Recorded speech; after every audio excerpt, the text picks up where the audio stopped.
Bueno, seguimos con la segunda parte. Espero que les esté interesando el programa. Creo que se ha generado un poco de debate.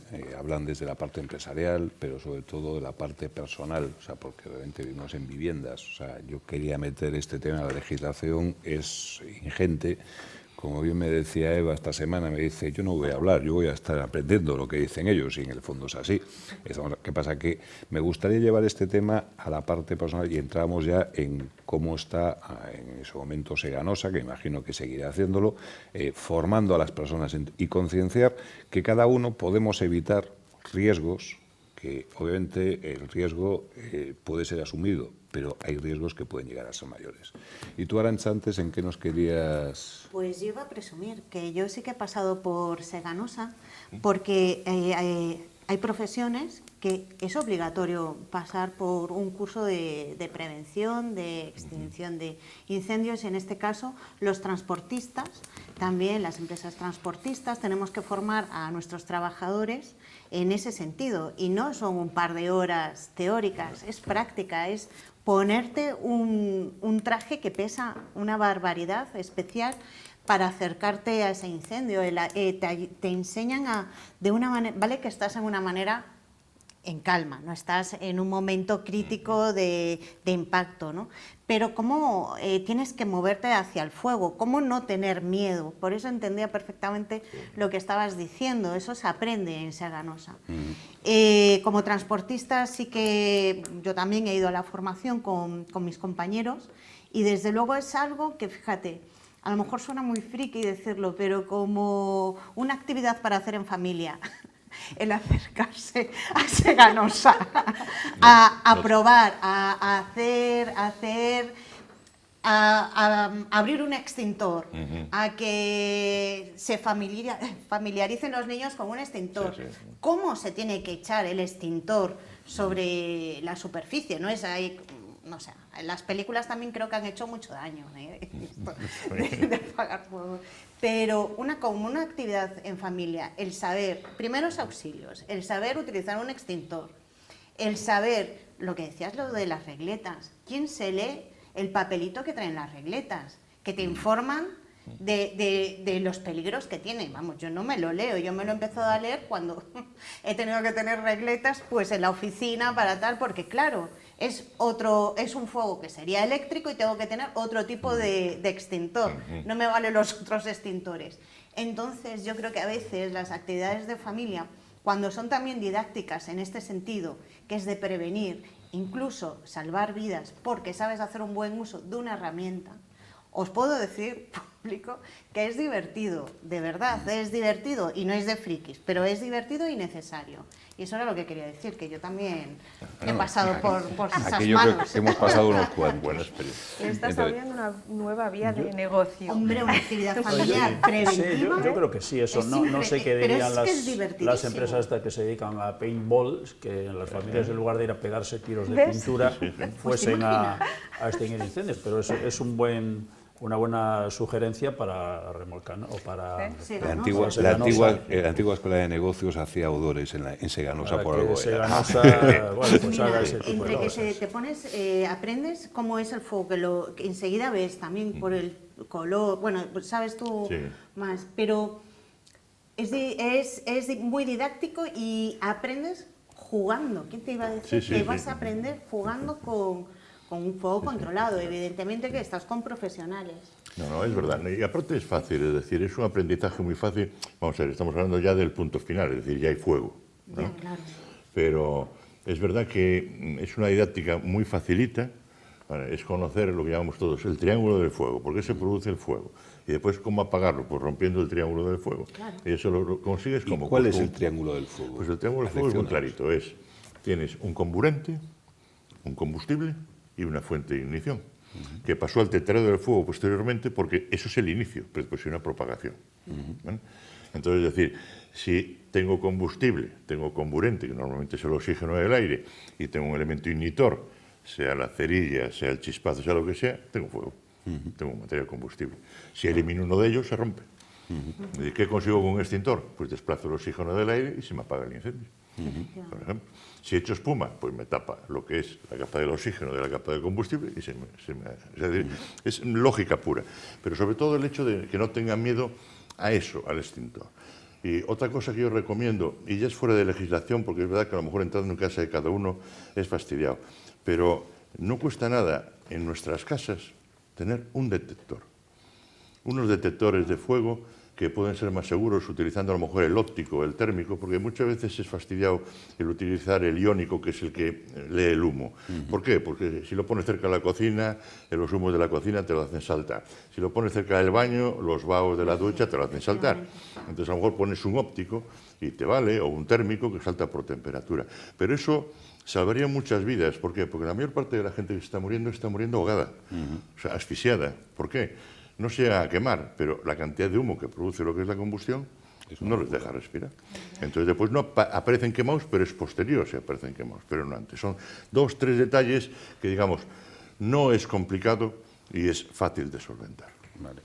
Las juntas de vecinos suelen tener acciones formativas para cómo se cierra una puerta antiincendios, cómo se utiliza los extintores, ¿o no se da nada de eso en las juntas de vecinos? No, en las mías no. No, normalmente en las comunidades de vecinos, lo comentábamos antes, lo que se busca es la maderita que me aguante la puerta de contraincendios, porque me molesta para ir a por la caja al coche y después no le quito la cuña. ¿No? Pero también es verdad una cosa, es decir, hay muchos elementos que fallan. O sea, yo me pongo muy mala uva cuando veo lo de Valencia. Yo fui investigador en el Windsor, en Madrid, fui investigador en muchos incendios. Eso era una muerte anunciada. ¿Qué ocurre? Gracias a Dios no hay muchos de esos, pero los hay, ¿no? Pero también es verdad que si estuviera medianamente hecho, en este caso en particular de Valencia, pues la escalera hubiera sido la salvación, porque es decir, es un fuego de fachada, es decir, no tengo el fuego dentro aún. El tronco del edificio sería salvación. ¿Qué ocurre? Que estaba por una legislación que no había puertas RF para independizar el patinillo interior, etc. Entonces, es decir, hay fallos que hay que ir corrigiendo, pero también es verdad que los técnicos tienen que preocuparse un poquito más de lo que se está metiendo en los edificios. No es cuestión de ahorrar o no ahorrar o ponerlo lo bonito. Es decir, hay que poner lo que corresponde. Las fachadas ventiladas se ponen. Las hay que son metálicas, simplemente. Aquí, pues, por desgracia, cogieron una que era metálica y en el medio tenía un polímero, un polietileno, prensado. Claro, el polietileno a temperatura ambiente arde poco, pero cuando ya la temperatura que lo rodea pues pasa a los 60, 70, 80 grados, se convierte en esa velocidad de propagación. Es decir, es un fuego ascendente a toda velocidad por culpa del calor que lo rodeaba y ayudado por el viento y por el goteo en lo de abajo. Si no, no hubiera pasado nada. Yo me acuerdo que intervine aquí, y traía unas fotos aquí, en el Genaro de la Fuente, tuvimos aquí hace unos años un incendio, porque alguien le prendió fuego a una acumulación que había de lo que eran los cavities que iban a ser el forjado del parking. Le prendió fuego y la fachada estaba, pero envuelta en una llama total. Bueno, pues lo que más dañó, pues a lo mejor fueron los salones que daban a esa parte, pero toda la piedra que hacía la fachada, eso no ardió. Es decir, o sea, eso no arde. Entonces, una fachada ventilada, si la quieres poner, hazla metálica. Y nada más. Pero no le pongas elementos, porque si uno se fija, no he tenido la oportunidad de acercarme a verlo, ¿no? Pero si uno se fija, cuando lo que ha quedado al final, me parece apreciar que pegado a lo que es la obra sólida, al ladrillo, al cemento, han quedado los restos de lo que es lana mineral. La lana mineral no arde, que carboniza. Pues ahí quedó entera. No fue uno de los problemas del... Entonces, es decir, en las comunidades hay que ver, porque tenemos que guardar la integridad de todos y hay medios para hacerlo, siendo respetuoso, aparte de la convivencia, con las medidas que hacen falta para la seguridad que nos tiene que acompañar en nuestra convivencia diaria. Pero también tenemos muchos edificios ya muy antiguos. Por ejemplo, yo vivo en un edificio de los años 70, que a lo mejor deberíamos saber de qué está hecho nuestra fachada, o sea, investigar un poquito más para tener esa prevención si el día de mañana pasase alguna cosa. Yo hasta ahora, que tenemos la suerte de tenerte aquí, yo no me lo había... No sé. ¿Y la compañía de seguros, cuando renueva el seguro, de la comunidad no se exige mayores medidas contra incendios o nos cobra más una prima mayor. Pues por eso, no porque sabría decirte, no, gracias a Dios, no soy yo la presidenta. Bueno. Manuel Míguez, nuestro presidente de la comunidad, que Dios lo guarde mucho tiempo como presidente, supongo. Pero yo no cuando me toque a mí, porque lo de ser presidente de comunidad ya es por turno, supongo, llegará un momento. Pero, pues fíjate, hasta ahora que estamos hablando esto, y yo no sé, a los demás televidentes... Yo es que creo que la normativa debería en este momento abarcar a todos, edificios antiguos y modernos. Sí es cierto que los modernos pues es más fácil adaptarlos a la normativa, pero en los antiguos algo podría hacerse para evitar esto, aunque en el caso del de Valencia no estamos hablando de un edificio súper antiguo, ¿no? Porque tenía 20 años, ¿no? Con lo cual estaría ya, digamos, más adaptado a la normativa contra incendios. Pero yo voy a lo que decía al principio, que, a ver, si los edificios están más o menos asegurados y las compañías pues van exigiendo, como hacen con las empresas, ¿no?, que se adapten a la prevención de los incendios para que, bueno, pues para que se puedan asegurar, pues si no también puede llegar un momento que si se producen muchos incendios las aseguradoras digan, oiga, mire, aquí si no toman medidas, yo no aseguro. Entonces eso también podría ocurrir, ¿no? Pero yo a lo que iba es de nuevo a la educación de las personas que vivimos en edificios, que deberíamos tener acceso a una educación sobre cómo comportarnos en caso de un incendio, porque los incendios está claro que se producen. Yo estaba leyendo hace unos días que, mira, los incendios se producen, son más frecuentes de día que de noche. El 40% de los incendios se originan en el salón. El 30% de los incendios, estos son datos de UNESPA, de la casuística que tiene UNESPA. El 30% de los incendios se originan en los cuartos y habitaciones. El 20% de los incendios se originan en las cocinas. ¿Y cuáles son las causas principales que originan eso?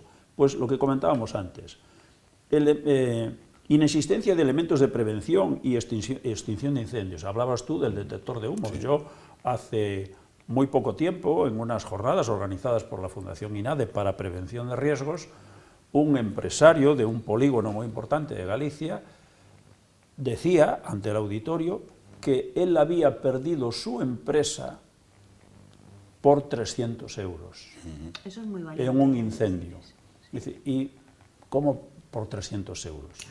Dice, bueno, pues a él un perito le había dicho que tenía que poner un detector de humos en su empresa, en su nave. Y él no le dio importancia al detector de humos.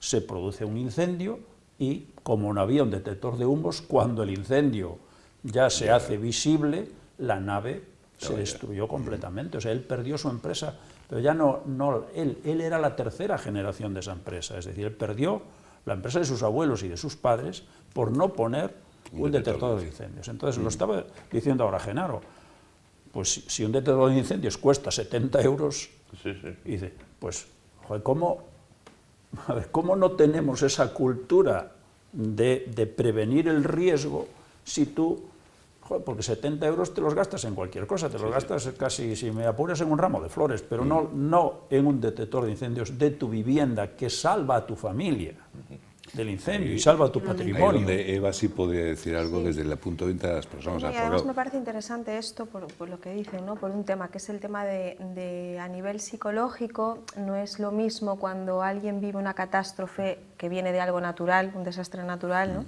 Que cuando viene por algo en lo que yo tengo cierta responsabilidad o podía haberlo evitado, ¿no? Referente a esto que decís, porque eso en psicología se llama el locus de control, que es el grado de responsabilidad que yo siento que tengo con algo, ¿no? Entonces, si el locus de control es interno y yo siento que podía haberlo evitado poniendo un detector o porque fue culpa mía, porque esto lo hice mal o porque podía haberlo hecho diferente, la recuperación después es muchísimo más larga, las personas se enferman más, es tremendo, ¿vale? Porque la culpa el ser humano la lleva muy mal. Ahí entra un componente que yo quería meter, y aparte es que me encantó cómo entró José Ramón porque me da pie a hacerlo. Tú hablabas antes que la culpa, o sea, el proceso el duelo, por decirlo de alguna forma, son en torno a 2 o 3 meses. ¿Qué pasa? Que al cabo de 2 o 3 meses la red que se te ha formado desaparece. Pero la comunicación en medios de prensa no desaparece. Porque estas personas que el otro día sufrieron el incendio en el edificio de Valencia, ahora han cambiado. Están en otro sitio, siguen saliendo. Claro. Y me da la sensación de que dentro de 5 meses seguiremos retazos, seguirán hablando. Con lo cual, esas personas que han sufrido esa situación la van a volver a repetir, entiendo yo por lo que tú has dicho. Totalmente. A ver, no hay unos tiempos exactos, porque el ser humano es muy complejo y cada uno vivimos las cosas y la mirada y cómo uno está compuesto emocionalmente por dentro, ¿vale? Pero te hablo de unos plazos más o menos.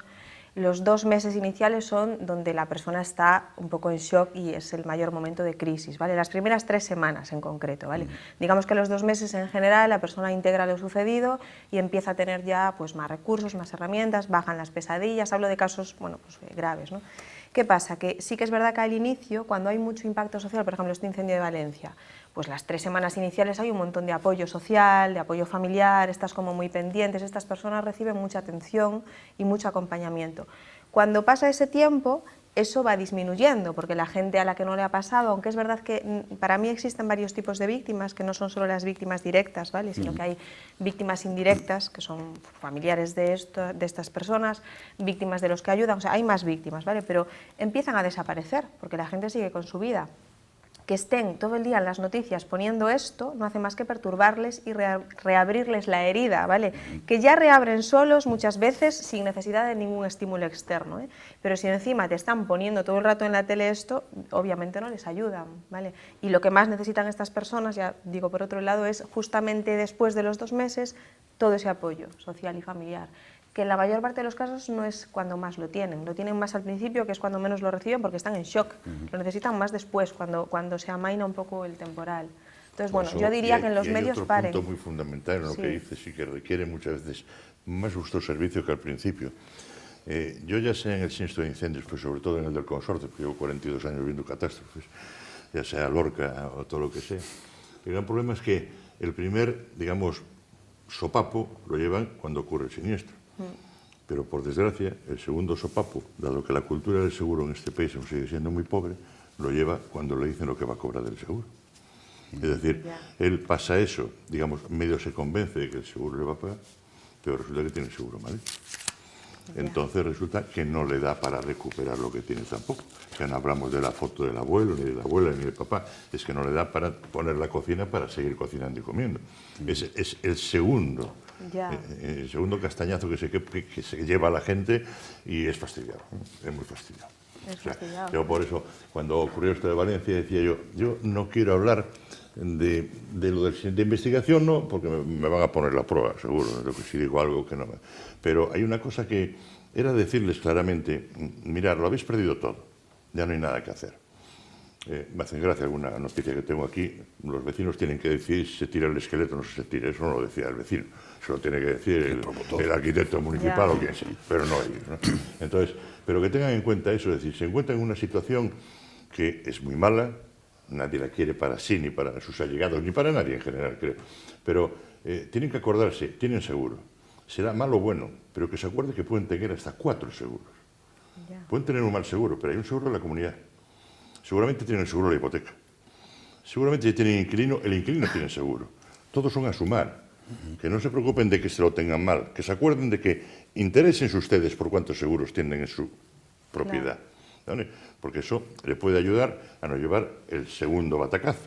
Que ya me quedé sin todo y ahora me dicen que no voy a recuperar nada de lo que tengo asegurado. Entonces ya eso ya es, vamos, el acabose, ¿no? Sí que es importante. Otra cosa que tenemos hablando de los seguros es que en general los ciudadanos, no incluyen esto a los empresarios, que también los habrá, tenemos tendencia a infrasegurar las cosas. Es decir, pues ponle, oye, ¿cuánto vale tu piso? ¿Cuánto valen tus muebles? ¿Cuánto vale el continente? ¿Cuánto vale el contenido? Y normalmente tendemos a dar valores bajos, porque si los das altos la prima será mayor. Pero luego cuando viene el siniestro y pierdes el patrimonio, pues ahí es cuando luego te tiras de los pelos, porque te das cuenta que has estado pagando un seguro y el seguro pues te va a compensar en función de lo que tú hayas asegurado y no del valor real que tú tenías allí, o sea, poniendo aparte lo que dices sí, tú, sí, la sí, foto sí. del abuelo y No, de los claro. niños cuando eran Claro. pequeños, ¿no? Está claro. Pero cometemos más burradas que esas, ¿eh? Todavía digo cometemos burradas porque, a ver, yo lo comentábamos antes y yo eso como lo veo, yo no sé a quién se le ocurrió inventar el taquito que impide que las puertas cortafuegos de las escaleras deban permanecer abiertas. Yo no sé quién inventó el taquito, pero desde luego el que inventó el taquito no le van a dar el premio Nobel, lo que debía era darle latigazos en la plaza pública, porque es que no se dan cuenta, por eso yo estoy hablando de la cultura, no se dan cuenta de que la puerta cortafuegos está precisamente para que en caso de un incendio, como puede ser el caso de Valencia, o que afecte a la escalera y que no haga el tiro de la escalera, que aísle por módulos los pisos, y sin embargo la gente piensa que lo ideal es poner un taquito para que la puerta no se cierre. Yo, que no soy usuario, pues deben ser manías de viejo, no soy usuario de ascensores, me gusta subir por las escaleras, vivo en un edificio de 9 plantas, yo vivo en el 5.º y yo subo las escaleras desde el garaje todos los días, 3 o 4 veces, a pie.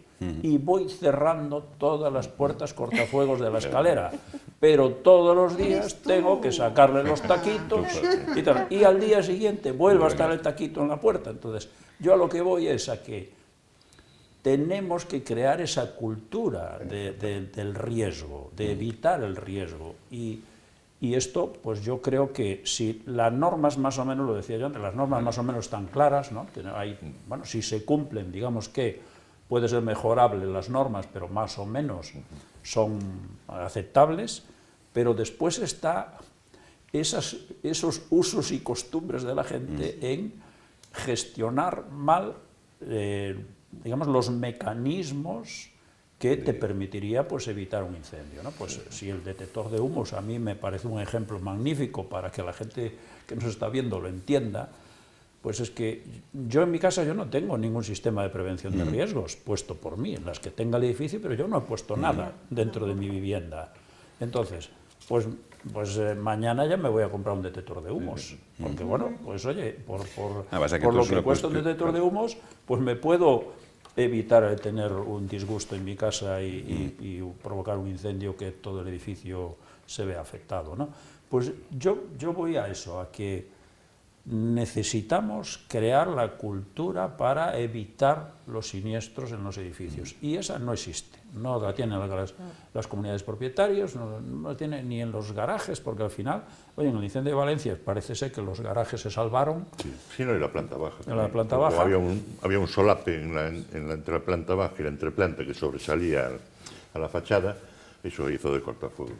Pero al final, los coches en los garajes, pues yo creo que son... No, se salvaron. No, pero digo en general, nuestros coches en nuestros garajes de nuestros edificios al final son un riesgo. Sí, porque, hombre, claro, son claro. es donde hay, realmente ahí es donde hay unos detectores obligados, ¿no? Que son más de CO2, ¿no? que de humos, ¿no? Pero bueno, hablamos de los detectores, por ejemplo, es que para mí 2 elementos que faltan en la norma y que son 2 euros en la construcción es que todas las viviendas tengan detectores. En las zonas principales. No hace falta que lo conectes a central, no hace falta que lo conectes a una central del edificio, ni que lo contrates fuera del edificio. Simplemente con que te alerte a ti que estás durmiendo, te llega para que escapes, porque el humo, aire caliente, va a la zona alta, es decir, por estratificación y convección se va a la zona alta. Lo primero que va a saltar es el detector. Por lo menos me da tiempo a coger hasta descalzo y me salgo por la puerta. Y otra importante es que se habla de las puertas RF, se habla de todo, y se habla de la puerta blindada porque tenemos miedo a que nos roben.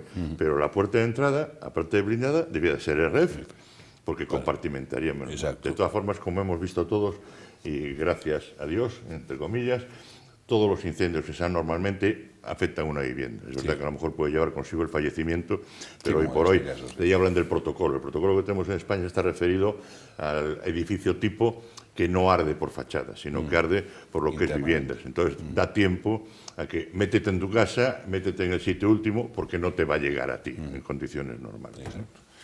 Ya. Bueno, doña Arantxa, ¿tú qué conclusión has sacado después de esta casi horita que hemos estado hablando sobre los incendios? Pues... ¿Y qué tal tienes las tomas de humo en Voy a las hacer naves? un repasito, nada más llegar.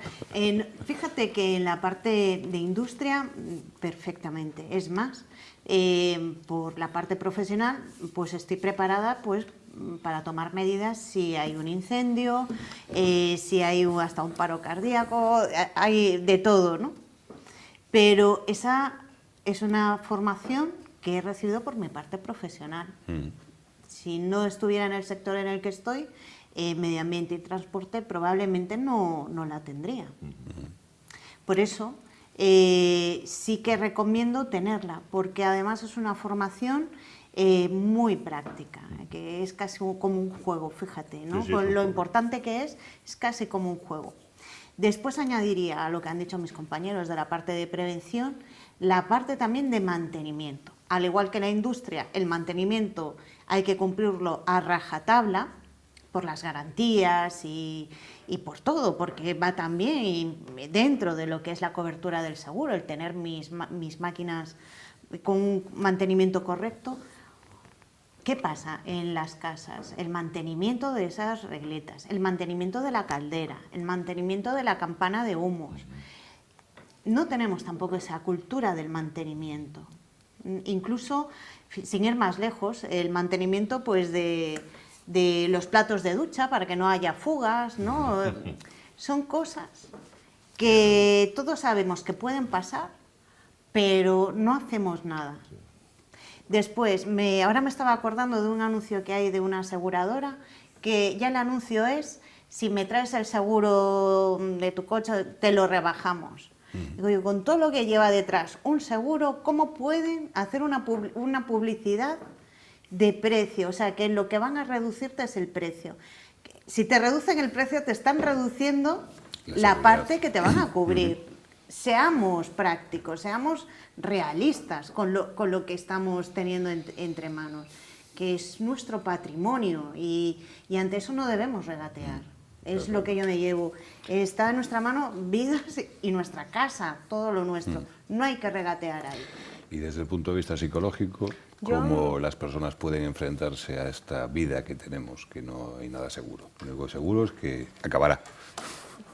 Pero no entendí la Que pregunta. la vida no tenemos nada seguro, lo único que hay seguro es que esto acabará algún día. Seguro acaba, eso seguro, sí, pero yo me llevo el tema de la información. O sea, creo que es súper importante informar porque yo de las personas que he tratado que han sobrevivido a catástrofes no es ninguna broma. O sea, el impacto emocional que tiene, y ya no hablo de los incendios, cuando han sido tocados por el fuego, no es ninguna broma las secuelas que deja. Entonces, a nivel físico y por supuesto emocional. Entonces, si tienen la suerte de sobrevivir y no estar en el otro lado, ¿no? Porque que todos iremos, pero espero que nos quede tiempo, me parece que todo esto que decíais de informar me parece súper importante, porque creo que no estamos informados. Exacto. Verdaderamente no.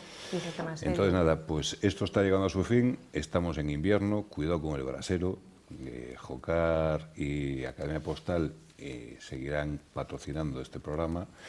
Y bueno, los seguros cubren riesgos y reducen el impacto de los acontecimientos. Riesgo cero nunca existe, pues la vida conlleva riesgo. De ahí la importancia de la actitud de crecimiento ante los acontecimientos de la vida.